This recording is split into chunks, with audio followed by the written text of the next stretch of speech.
I started 11 Tribes ultimately because I was a failed founder. A very large majority of the people that we now really align with have had entrepreneurial failure in their past. And I think that experience of coming to terms with that failure allows them to see a thesis like this and say that those are the kind of partners that are encouraging the right rhythms in my life to make sure, not that I don't have to work hard. In fact, said differently, those are the kinds of rhythms that allow me to work my hardest and to show up the full self, right? We talk about this idea of being a rested 10 as opposed to a simmering 6. That 30% of the market is ready to be a rested 10. And our thesis of investment, because of course at the end of the day, we have to make money, is I want to back rested 10s. People who have the wherewithal and the self-awareness to say, I have to find rhythms of rest in my life.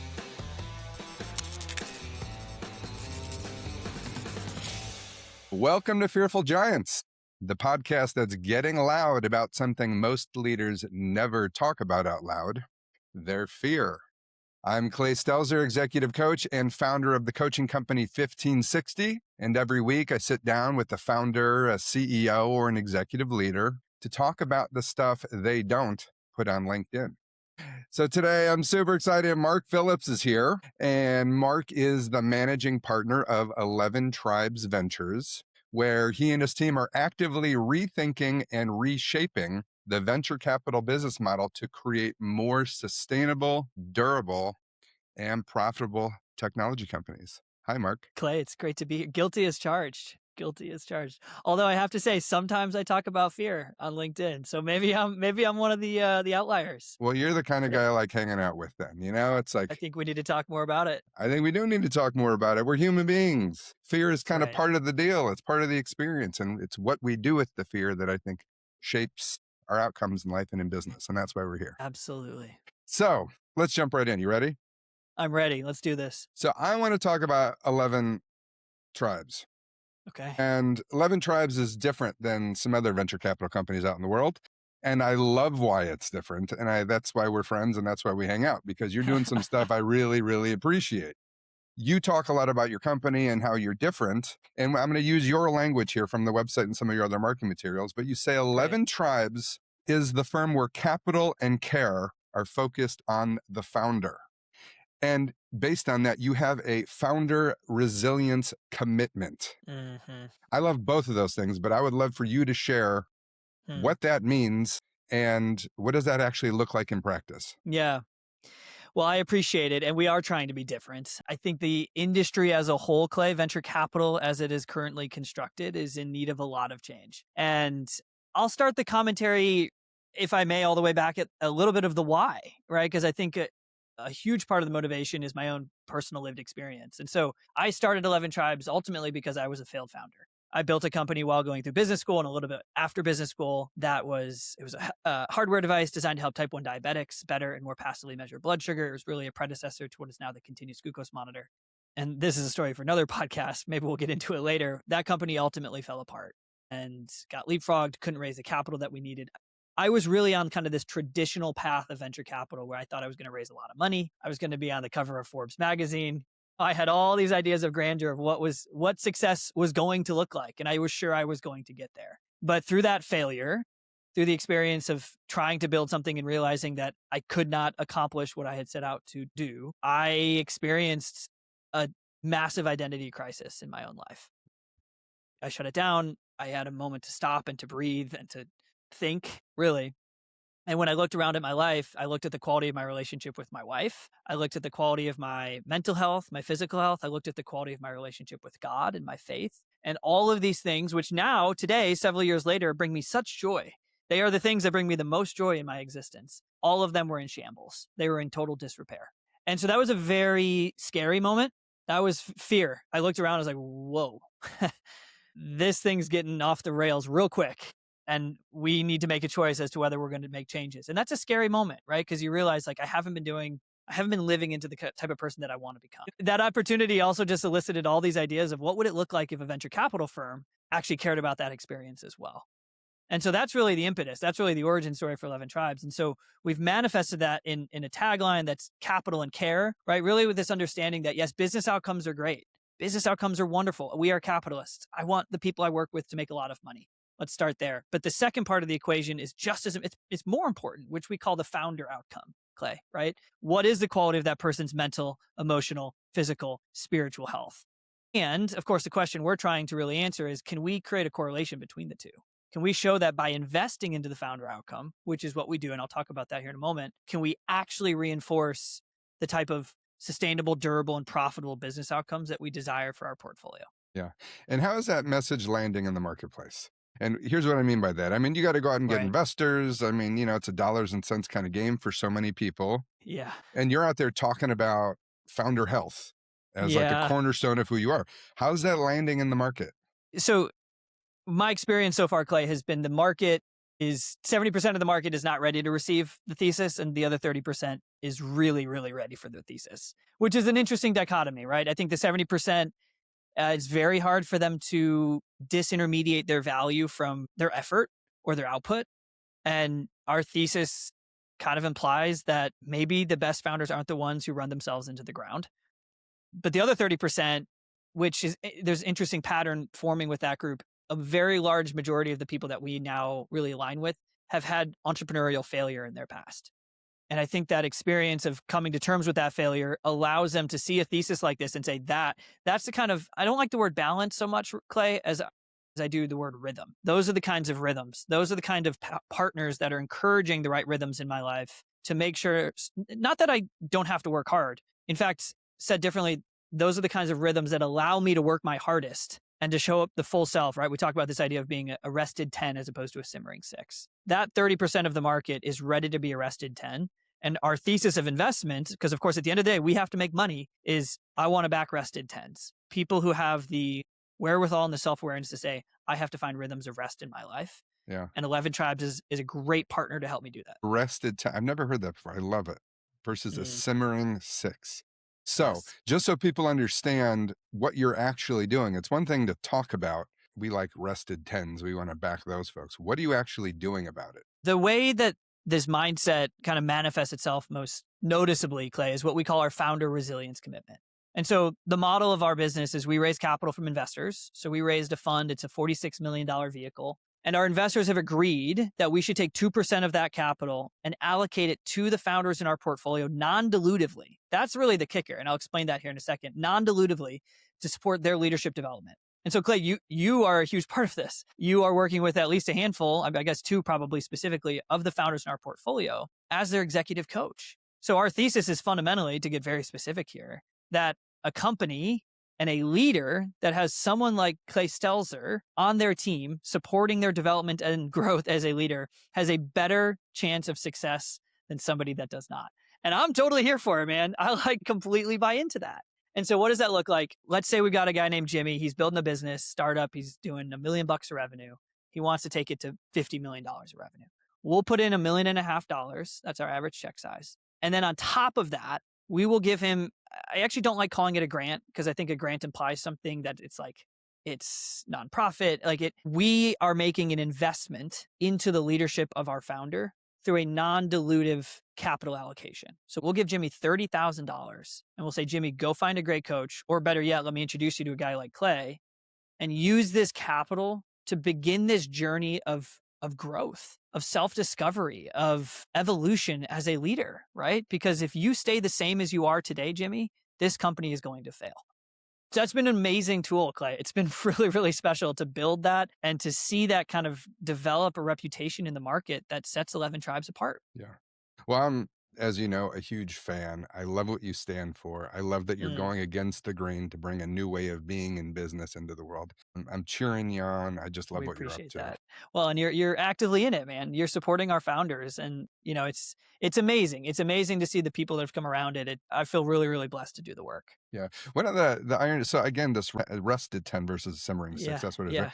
yeah, Yeah. So often I hear people say, I just don't have time to rest or yeah. to get coaching or whatever other kind of support they need. And the irony is, in my experience, personally and working with other folks, if you take an hour once every other week and you stop and you focus on what needs to be focused on, your mental health or whatever it is, it saves so much time and energy down the road.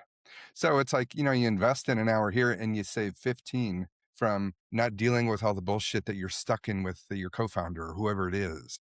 And so, I don't know. For me, the dividends are quite clear. I'm a big fan of coaching, not just because it's what I do for a living, but the only reason I do this for a living is because coaching helped change my life It fundamentally. works. It just works. So yeah. Here's the question though, Clay, right? And this is what I'm trying to figure out and why the founder resilience commitment had to be non-dilutive is you have to give somebody the opportunity to experience it themselves. It's one of those things where you can't understand it until you've experienced it firsthand. Yeah. I think you're right. Yeah. Here's what I want to talk about next. So you talked about you were a failed entrepreneur. I was. Am. And now you said you've got all of your relationships, your presence in the world is so much healthier now. And I'm curious about the transition from A to B. And here's what I mean. When I think about like finding a lifestyle that is less stressful potentially, I don't think about starting a venture capital company. Ah, yes. Indeed. Touche. I mean, that's not the obvious. I mean, I love why you're doing it and I love venture Yeah. capital. Yeah. But when I think of venture capital, given what I know and the people I know in the space, I mean, well, it's inherently risky, right? What is it? 1 out of 10 wins. If you're That's what lucky, they say. Yeah. 3 of the 10 may make your money back and the others lose, right? And so I'm curious about, Yeah. you've got investors counting on you. You're a minority owner in your portfolio companies, meaning you can't control the founders. Correct. Yep. You can give them coaching and all this other stuff. Doesn't mean they're going to use it or listen to what Yeah. you're offering. So I'm just really curious. First, what's it like being the managing partner of a venture capital company? Like, I would love to know, Yeah. and I would love for other people to know what's that really like. My motivations and how I see the world today, Clay, were not how I saw the world when I started the firm. Because, I mean, you know as well as anyone, that failure of my prior startup, it triggered some things, but nothing happens overnight. It's a process. For me, so thankful that the moment that company failed, my process started. And it's been, I guess, probably about 7 years in total since that process really started. 2 years into that process, so 5 years ago now, I started the firm. So it was 2020, COVID, all these things. And I'll tell you what, like I did not start it with altruistic intention of like, oh, I'm going to become, I like the way you said it, like my presence in the world is going to become so much better. I didn't. But what I did do is I started something that I felt very aligned. I thought it aligned exceptionally well with what I cared about and the gifts and the skills that I have been given as a person.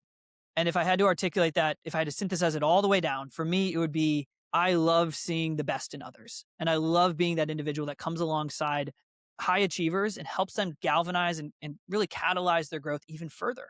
And so when you think about what I do, so now I'll get into kind of why and what I do. My role at 11 Tribes is really to support these founders, these portfolio founders. In Fund 1, we've got 33 companies we've invested in. In Fund 2, we've got 13. Another 10 to 15 are coming in the next 12 months. My job is to come alongside those founders and help them understand that they're capable of so much more. They're capable of so much more. But I actually want to double click into why like when you say your comment of my presence feels like it's different in the world, it does. And it also, that makes me feel a little bit uncomfortable because I like that. I don't pretend to think that I'm doing it perfectly, right? I don't pretend to think that everything's going great. And there's so many areas. The reason I feel uncomfortable is because there's so many areas that I could be doing better.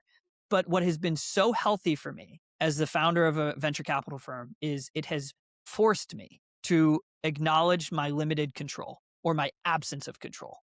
I mean, think about it. The way you articulated it was so precise. We've got all these companies and all these people, and we have a very minority position, 10% maybe in the company. I can't control the outcome. I can't control the decision that founder is going to make. I can provide an opinion. But the wrestling that I've had to do with myself over these last 5 years has been coming to a place of acknowledging, accepting, and actually getting comfortable with the fact that I am not in control. So that's a master Jedi skill. And so, I mean, Yeah. I mean, literally if you get into biology, neuroscience, the model I use, human beings get reactive. We get threatened and scared unconsciously when we're either believing that our security Yeah. is at stake, our approval is at stake, or our control is at stake. Mm, And here you are. What's one of the big three? I can't control the very people I'm investing in. And I've got investors that I have responsibility for as well. yeah. Yeah. Amazing. Not obvious. And a battle every day to be fair, right? Yeah. Because I want to take control. That would feel really good if I could manage all the outcomes. Yeah. Well, the irony is you have 100% control over you. We all do. Correct. All the time. Correct. Yes. You have no control over them, really. I mean, do your best. No, I don't. I don't. I mean, and back to the model, right? Like, I feel like what our model does is it shows them that we're not like we are very clear. I don't want to run your business. Yeah, I'm yeah, not yeah. here to run your company. But what I am going to do is I'm going to give you every opportunity and every encouragement to become the best version of yourself. So that way, the only thing you're in control of, you can master to your best extent. Yeah. So you have fostered this ability to come to acceptance, peace, into a really beautiful relationship. I'm guessing with trust around not having control. And that is something that most people strive to achieve. I would love to understand your process and how you've gotten Mm. there. Again, I feel a little uncomfortable because that like the way you described it is what I strive for, and that is my goal. And of course, but I feel, and this is, I have like sometimes I'm a little too self-deprecating of like, I don't think I've achieved it as much as I would like, but I'm working towards it. And so to answer your question, Clay, for me, it has been a process of really two things. The first has been re-entering into a spiritual and faith-filled relationship with God. I mean, that has been part and parcel with the whole process of relinquishing control. And I don't know how else I would have done it. And we can certainly talk more about that. But the second part of that equation has been my own journey in coaching. Since the failure of my company, I have worked with, I'm not saying this because I'm proud of it, but I've worked with 6 different coaches. I have now worked with the same coach for the last 3 years. And the first few, I think it was a good process of getting to know myself and understanding what is it that relationship I want with my coach to look like. The first 3 were over Zoom, and I realized really quickly, I really don't like meeting with my coach over Zoom. Very simple thing, right? And so I kept trying and realizing there's something not right about this, but it was ultimately the digital connection. I needed face to face. But the coach I'm working with now, his name is John, and the 3 years have really started to compound, Clay. And it's actually kind of hard for me to put my finger on exactly why the relationship with John has been so profound for me, but it has. And there's a quote that I really like, which it's in a book called The Cure, but it's asks this question of what if it's less important that everything gets fixed and more important that nothing has to be hidden? If I had to synthesize my relationship with my coach, that is it. It is one of the relationships, maybe second only to my wife, Emily. It is the relationship in this world where I feel like I don't have to hide. And that ability to step into a place, to have someone that I know cares for me and loves me, and not feel like I have to hide anything that I'm ashamed of or disappointed in or proud of on both sides of the equation, it has been such an incredibly powerful catalyst in my own life. So the combination of those two things, a real reentry and commitment to my own spiritual development with a spiritual mentor in the form of an executive coach, has accelerated things in ways that I really couldn't have imagined. Yeah. I love it. Not hiding. So that's been my journey. That's been the number one thing. Am I willing to be seen? And there's this Yeah. idea. I don't know where this quote came from. I've heard it a number of times, but we're as sick as our secrets, which is, That makes which me feel is, a kind of way. Yeah, that's pretty yeah. serious. I mean, I spent first half of my life plagued with Mm, anxiety and panic, and I was yeah, just yeah, hiding. I was putting on yes, a show, and I yeah, was totally blind to the whole thing. yeah. So yeah, when we The had mask. with the mask, when we have courage enough Mm, to allow ourselves to be seen, it's amazing what's possible. it really is. It really is. That's the 2 primary kind of growth levers for me, Clay. And there's actually a third, which is therapy. The last 2 years there's been pretty consistent therapy in my life as well. Really believing that there's certain traumas, not anything horrible, but we all have things that happen in our life, right? Like just that little moment where you decided that this is how the world is supposed to be, and maybe it is supposed to look different. I think one of the things I'm most grateful for is the way I have been designed and wired is I'm just very eager to continue growing. I always want to continue to try to become a better version of myself. And therapy has been a very, very important part of that equation. I think the most interesting thing about therapy, the control element isn't necessarily part of that, but it's actually made me more comfortable with my own emotions, which is something I think I took pride as a young man. I'm still somewhat young, but like 20 something year old, and like I didn't cry in movie theaters, like I don't cry over movies or whatever, right? Like I didn't shed any tears. And I've really come to that has frustrated me, and I'm very pleased that I've really like moved past that. And I think therapy has helped me realize there's a lot of emotion underneath this like facade of stoicism. And when I get to enter into those moments of deep and intimate emotion, those are some of the most beautiful moments of my life. And so I think wiring that all the way back, connecting that all the way back to this control conversation, it's actually been really cool because I'm no longer just in pursuit of absolute control. Like that's not the most interesting thing to me anymore. It's these moments of deep and intimate emotional connection that have become the most sweet to me. So, combination of three things there that have really moved the needle for me. Yeah. Thank you for sharing that. Yeah. This idea of speaking our truth, coming out, leading Mm. with authenticity. We're not bad. Well, most of us hide, and most of us hide for really good reason. And so Mm. you're talking about therapy, like we're all products of our past. Yeah. I mean, part of my journey is unlearning or dropping my old survival strategies of staying safe by not being Mm. seen. Because if I'm seen, if I'm really seen, there's all kinds of opportunity for being tossed aside or whatever it is. So Mm. we talk about like, oh, and a lot of people talk about vulnerability and authenticity. I think a big part of that is what you're talking about through the therapy. It's, am I willing to come to peace and accept the one in me that wants to hide? Yes. Because that one's Yes. just a learned strategy that has been so Yes. helpful in as young people.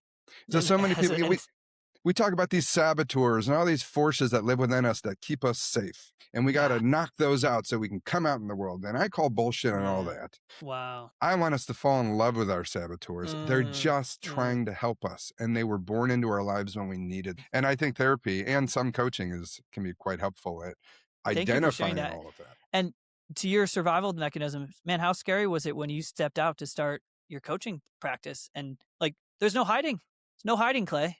No. Yeah, like, yeah, I still have all those survival strategies. It's Yeah. still really scary sometimes to show my Mm. cards. That's Mm. in part why I'm doing this podcast. It's like, it's just Mm. another way for me to grow by being as authentic as I'm willing to be publicly, which is a Yeah. big deal. It's a really big deal. I It's still great. have those instincts to hide for sure. I'm still scared to do lots of different things, but I also know that if I choose that direction, Mm. that leads to a life of disconnection, shitty relationships, Yeah. exhaustion. And yeah, at some point, we get dissatisfied enough in those experiences that we have to choose with courage to do something different. And so that's what I'm That's why we're always. here. That's why we're here. That's what we're That's doing. it. It's beautifully said. It's beautifully said. And that the result of that disconnection is what I experienced when that company failed. I had been choosing disconnection constantly. And to anyone that's listening that doesn't believe me, that was one of the scariest moments of my life Yes, because gotta be. I was all the way down the road that I never wanted to be down. Yeah. Yeah.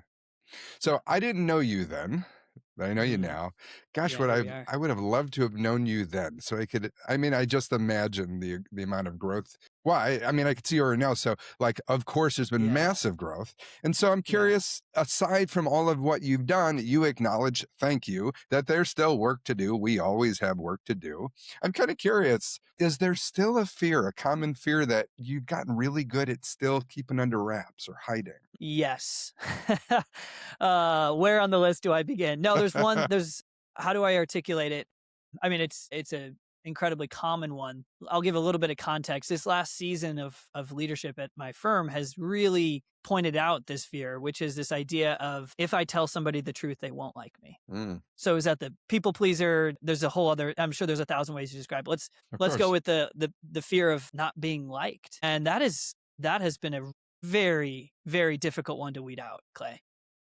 Yeah. And you and I, we're going to get into all of it now. I mean, you and I have had some really interesting conversations around leading out of fear or leading from a place of love. But I think I still have this internal structure and framework that tells me if you are direct and honest with the individuals that you care most about and you tell them the things that they need to hear to get better, they will dislike you for it. Really glad you brought that up because I don't think I've met a leader that doesn't have some relationship with that fear. It's so common. Most people are not going all the way with their feedback. It just doesn't happen. And it's for the exact reason you mentioned. I talked about the big three, which I believe came from the Sedona method, this group called the Sedona method. It's security, approval, which is what you're talking about now. If I speak my truth to someone, if I offer them feedback, they won't like me. That's approval. And then control is the third one. So you're talking about two of the big three now. Yeah, of course. I'm not going to share feedback if someone may not like me or think I'm a shitty boss or whatever it is. I mean, we're designed as human beings to stay connected with the herd. We don't want to get kicked out. We don't want to be separated. It's against the grain to do that. It's intuitive never to do that. I still pull punches too, Clay. I'm like, I know, I'm like so aware of it. And I mean, you've heard all the stories. There's been some real challenging situations this year for our team. And I do feel like I like this analogy of leadership, ceilings become the floor. Like I'm aware of it. I'm actively working on it. And I still find myself pulling punches or softening it or not saying the full thing. And it's amazing how persistent that fear is. It's incredibly, incredibly remarkable to me. And so I've been working a lot on it. I have a mentor who loves to say, and I agree with him very strongly, the best cultures are highly challenging and highly supportive, but they have to be both. And when I started this organization 5 years ago, I was very early in that journey of spiritual growth and executive coaching. So I didn't know how to challenge someone, Clay. I had no idea how to do it, but I knew how to support. I'd make you feel like $1,000,000, but you do too much of that and you don't put in the proper amount of direct and honest feedback. People will stop trusting you because nothing's ever perfect. And I'll add this piece, especially with high achievers, because I think of myself. I want people to be honest with me about what can I do to get better, but I can't seem to connect my own desires for continued growth to my willingness to be very direct and honest with the high achievers on my own team to allow them to continue growing in their own capacity. Right. And the fear that's driving that resistance is they won't like me or some version of that. Is that what it is? That's exactly what it is. Yeah. Yeah. So I don't know if we've talked about this before, but I mean, I talk a lot about this very subject. And I think something that makes this whole thing so much easier is if you start any conversation by affirming the relationship. And what I mean by that is just simply saying, hey, Mary, I care about you and your success, and I have some thoughts I think can help you be even more successful. Yeah, it's good. Are you interested in hearing them? Yeah. Because then it's like the most caring thing. I'm setting like, well, one, they have an option to say no. To say no. Yeah, that's a nice wrinkle. I like Most that. people, listen, it's especially when a boss, a managing partner offers feedback to someone, like there's that security, the first of the big three, like, here's this person of power giving me bad news. We don't like that. That's real scary. We're always on the defensive. We're always looking out to avoid that. But if the whole conversation is started from a place of creativity and improvement and connection, I just think the way we start those conversations drastically affect, you can say the same thing two different ways, but if you set it up a different way, it lands completely differently. And one of the things, this is me on my soapbox, but I say this all the time. I think the most loving thing we can do is share an idea or a thought we have with someone if we really believe that will help them be even more successful at what they want to be successful at. So I actually think it's less caring to not share with them, even though that is so unintuitive. Wow. That's pretty interesting. Help me understand the idea of like sharing the thought. I'm intrigued by this idea that when we share an idea with somebody, it's got a really generative nature to it, in the sense of while the idea or the piece of feedback feels like one thing to me, it can feel like something totally different to the person that's receiving it. Do you have a perspective on that of like when we give feedback, we think we're saying one thing, but of course the person is receiving it in their own framework and from their own point of view? And that like it can kind of evolve. And I think it's a beautiful thing, right? Because ideas are the sort of thing where like 1 and 1 makes 3. But when you, in your experience, when you have that opportunity to give feedback and you're trying to share that idea, how can leaders best articulate that from the other person's vantage point, not just from the way they see the world? I never encourage anyone to save the other person by overly gaming the system. I want you to get in your own business and lead with love and compassion. They're going to receive the message however they receive the message. They really are. It's on us, though, to just let them know why we're sharing the message and then giving them an option to hear it. Yeah. We're never going to be able to fully manage how someone interprets the world. And the more we do that, oftentimes when we do play that game and we try to word things, we're probably wrong. We're probably guessing incorrectly what they're thinking. It's usually the case. So it's just the simplest thing. Hey, I care about you. And I've got some thoughts I think you'd want to hear because they'll help you be more successful. And I don't know if they're right. I can hold all this loosely, but because we're in a relationship and I care about you, I owe it to you to share this with you. Are you interested? And then say whatever it is you got to say. But at least then they know that this is coming from a place of care. And then they're going to interpret it however they interpret it. And I hope that, all we can do is hope on their end, if they said yes to receiving the feedback, they can receive that and see it as a gift. And the other side of feedback, the common way most people receive feedback is we immediately go into debate mode. Is that right or wrong? And when we do that, we rarely get the value of the feedback. I always like people to consider when they're receiving feedback, simply asking the question, how might that be true? What's the 2% truth in this piece of feedback? So, when you're thinking about building a culture of feedback, that's a big part of the conversation. Hey, everyone, I love getting a team around the table and then saying, hey, do you all care about each other?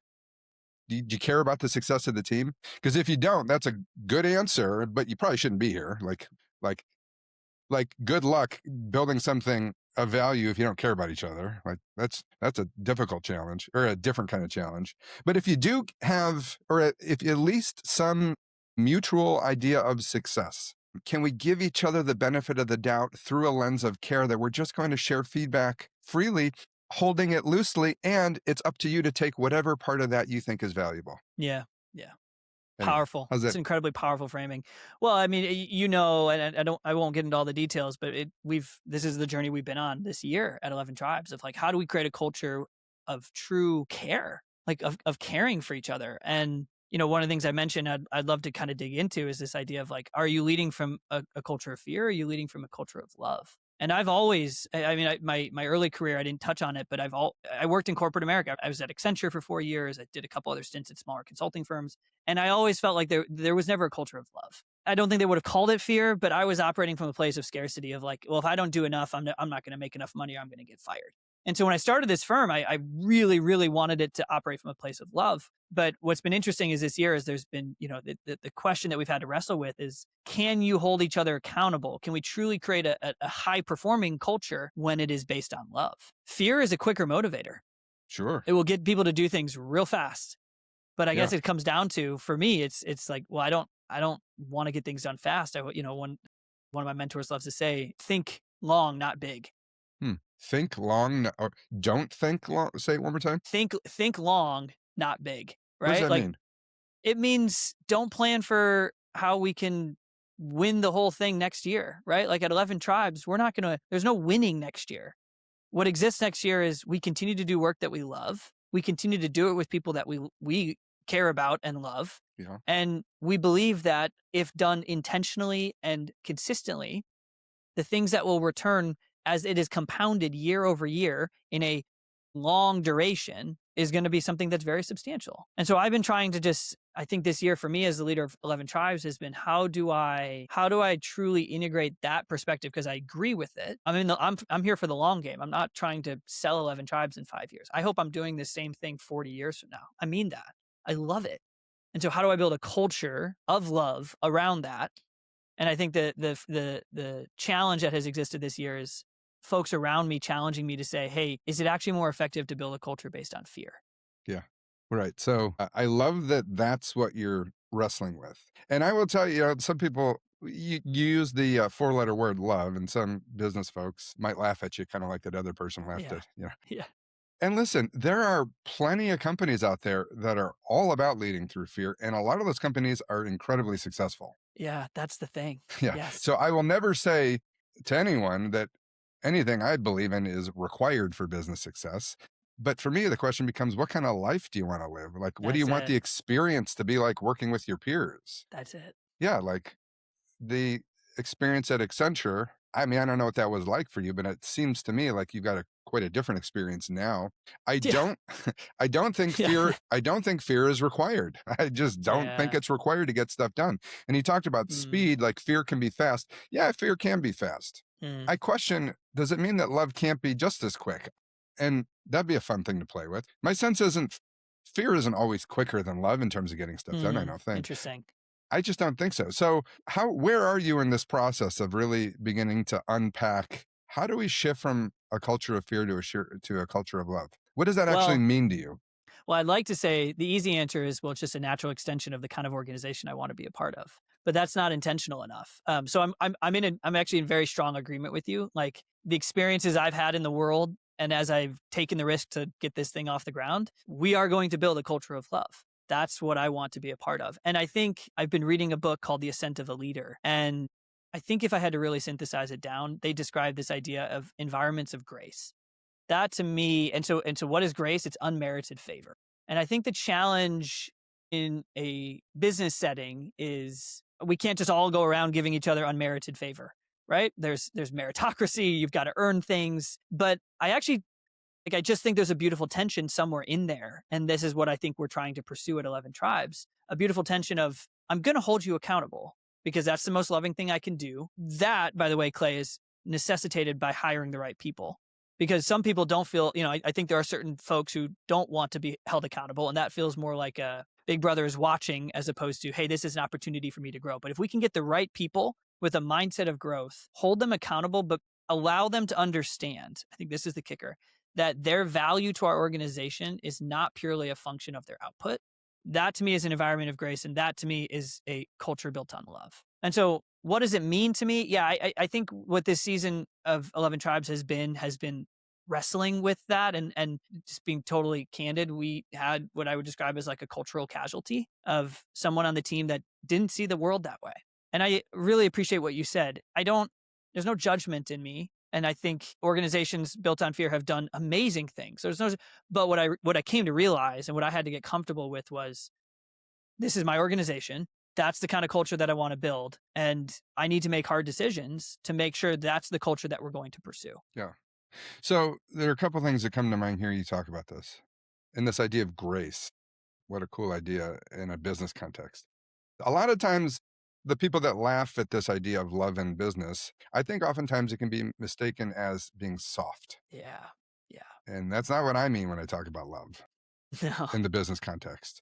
Like, no. we got to get stuff done. There are goals. Like, I am a big Yeah. advocate for businesses succeeding, being profitable, doing what Yeah. they're intended to do, whatever that may be. But I think it's deeply loving to be incredibly clear with someone around what's expected of them in their role. And then asking them, does it excite you thinking about doing that? Like, great if it does. We'd love to work with you. And if it doesn't, it's not going to do you any good to work with us if it doesn't fire you up, which leads me to the second idea of accountability. And I have sort of this idealistic stance on holding people accountable. I think it's a little bit of a red herring. I mean, like, I get it. We all have goals. We got to hold each other accountable to those goals. But if you really want to be doing it, why does someone else need to hold you accountable? Like, were you really a yes? Are you really in for the things that you said you were going to do? Like, if someone is needing to regularly be held accountable, I start to wonder what's going on. Is this person saying yes when they're not a yes? Are they in the right role? So, and that can be such a loving conversation too. It's like, hey, listen, if someone is underperforming, if they're not loving what they're doing, if it feels like a job, well, that's not a fun life. Like, the most loving thing to do is to say, like, hey, even if it's a valuable member of your team, is this the kind of thing that really lights you up? Is this how you want to live your life? Like, I know you're getting a paycheck and it's allowing you to live the life you want to live, but there may be other roles in our organization or somewhere else that you wake up and you're thrilled to go to work. But if someone is needing to be held accountable over and over again, I think that, again, a very loving thing to do would be to have that conversation with them and tell them, I know, and I love it when a founder CEO says, I never want anyone to tell me yes if they're feeling resistance to it, because there's important information there. I would love for you to say no, and I'd like to talk about it. Do you need more information? Do you need to negotiate? Do you need to have me help prioritize all of what you're doing for you so you can focus on what's most important? But when people are scared and they just say yes to things, that's where we all of a sudden, like, holding someone accountable is just the Band-Aid. Well, let's get to where the problem started. Are we aligned around job roles, expectations, et cetera, et cetera? It's really interesting. And it mirrors my experience of the last 6 to 8 months, right? Putting in these structures that felt like they were never quite what we wanted them to be. But then when you realign the culture, when you realign the vision of the organization and of each person within the organization, you actually don't even need the construct because it's just happening, right? Like, you don't need the construct of accountability because people are aligned and we're pursuing this shared vision together. It's really interesting, Clay. And, it's not black and white. There's a lot of gray area in the middle. But if What comes to mind for me is accountability, like, yeah, yeah. if Scale. How do you scale that, Clay, too, right? If you've got an organization of 1,000 people, it's a different conversation from an organization of 10. it is. Well, I think one of the most important things to do is I think people hire too quickly. Mm, Oftentimes, they're not as clear as they could be around what the job entails. interesting. They're not really asking that potential candidate, like, what's it like thinking about doing this work? Like, why does this excite you? Like, is this really a fit? I think we hire too fast most times. And then there's a mismatch. And I love it when leaders share any concern as a story or a thought like, hey, Joe, I'm over here thinking that there may be 50% of your job that you actually don't enjoy doing. Is there any truth to that? If you have any of that here, as a leader in your mind, go at it. Don't skip over that, because then you have a whole staff of 50 percenters where half their jobs they Mm, hate. And then yeah. that's when you need to start spending all this energy on accountability. Huh. So interesting. Which, if we came all the way back to the kind of core of the conversation, which is fear, it can be scary to ask people for the truth. It can be scary to ask people for the truth. And I think we as leaders, if we're unwilling to do that, we're never going to get people to their full potential. We're never going to allow Bingo. them to step into the perfect seat on the bus. Yeah. By the way, none of the stuff I'm talking about works if the leader isn't going first and being deeply vulnerable Mm, and authentic with the gosh. people around them. Good Yep. luck. Yep. It's Yes, funny sir. when, I mean, the joke is amongst some of my coaching friends that are aligned in this way of thinking. It's, a CEO calls and says, hey, I'd like you to come help my middle management team or whatever be more effective. And it's like, well, thank you for calling. And would you be willing to get curious about what you're up to that's leading those folks to acting exactly how they're acting or doing exactly what they're doing? Like, the person at the top's got to do the work. They have to see you saying no. Right. Or, you know what, this doesn't feel right. I want to Mm, renegotiate that agreement. I want to renegotiate this thing, because that would be me burning fuel I don't want to be burning. That's not me in my zone of mm, genius. That's not me. The mm, company loses when I'm spending time doing that, because it's an energy suck. mm. The company would win more if I was doing this other thing. Which comes all the way back to our identity.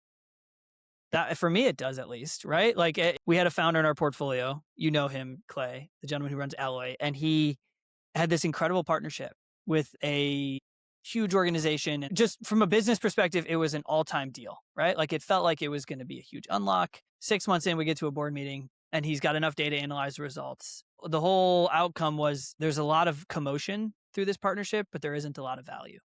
And he had hung so much of what the organization was going to do over the next 12 to 18 months on this partnership. And Clay, he made such an impressive decision in that moment. He said, at this company, we are pursuing profitability. We're not just pursuing commotion or noise. And the partnership with this other company, it supports the second. And he said, we're going to kill it. We're going to kill it. 6 months into a 24-month relationship, he said, we're no longer going to participate in this. That identity, that is something that can rock the identity of a leader, and someone weaker than that individual would not have made that difficult decision.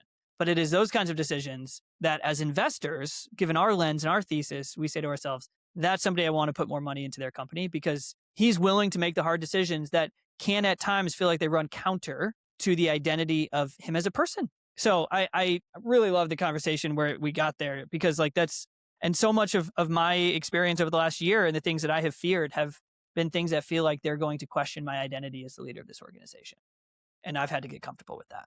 We could do this for another 3 hours with no effort. A couple of questions that I'm asking all the guests on the show. First one, if you could whisper one truth into every leader's ear, what would it be? I would tell them, your worth is not your company. Your worth is not your business. Good one. I And I love it. wish someone had whispered that in my ear 12 years ago, Okay, well, because it given that would have answer, saved me a I'm lot of pain. curious what your answer to this next question is then. What Let's go. truth helps the giant in you rise Mm, up when fear drags you down? goodness gracious. I didn't know you were saving the hard ones till the very end, Clay. The truth in me, let's see, that I am loved. Yeah. Yeah. And for me, it starts with I'm loved by Jesus and my relationship with Jesus Christ. And then it filters down from there to my wife loves me and my kids love me. And that's what this life is about. Like, those are the moments, those are the connections that I want. And things are scary, and things are really scary. Like, life, and as leaders, so many scary things are going to find us. but resting in the love that I get to experience day in and day out allows me to move forward. I love it. It's beautiful. Yeah. Thanks for sharing That's a that, good Mark. question. Yeah. Thank you for asking. Anything else you'd like to share before we sign off, or something you'd like to pitch? I was reading a book this morning that said that the crisis we have in this world, and I think especially as leaders, is that we are busy and we are in a hurry. So I'm going to take it all the way back to where we started. And if people are still listening to our banter here, Clay, man, like as a leader, give it a try. Slow down. I didn't believe it either. You said you wanted to meet me when I started that other company, Clay, and I think we would have been friends back then too. But I don't think I was very fun to be around. I was pretty sure that I was the best thing since sliced bread.